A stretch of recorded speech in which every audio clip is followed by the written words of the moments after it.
Kung aduna kay sagingan nga inani idol, gikaon sa hayop ang imong saging nga bagong tanom. Sama inani idol nga tissue gi siya idol. Mahal kay ning tissue idol nya gikaon sa hayop idol.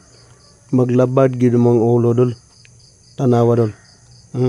Sayang kay mga dahon nga bagong tanom nga gikaon sa hayop. So wala man nato makit idol unsang hayop nga nikaon ani idol.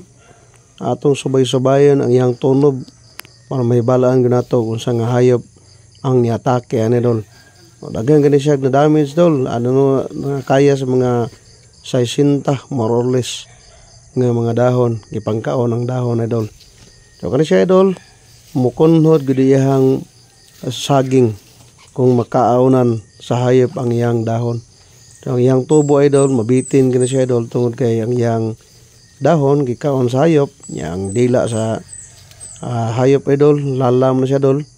Makunhod gud iyang tinubuan sa saging idol.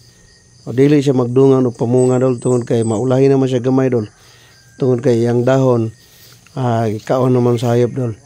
Labi na gid ang kanding ang nagkaon na idol. Lala kaya ang dila sa kanding. So makita diba idol nga ubay-ubay gud ang ipangkaon idol. Sabay-sabayan na to unsay tunob nga makita na to diri idol. So ang iyahang kinanan idol diri nagsugod sa daplin sa kalabinhan. Pero mantay hayop nga makita diri. So ato na lang sabay-sabayon gud kung unsang tunob nga maabtan o makita na to diri sa kalabinhan. So sa pagkakaroon idol wa gid tay nakita nga tunob sa hayop kung unsa nga hayop ang nikaon na idol. So posible idol baka or kanding ang nikaon na ni punay lain. Salamat sa pagtanaw kong video.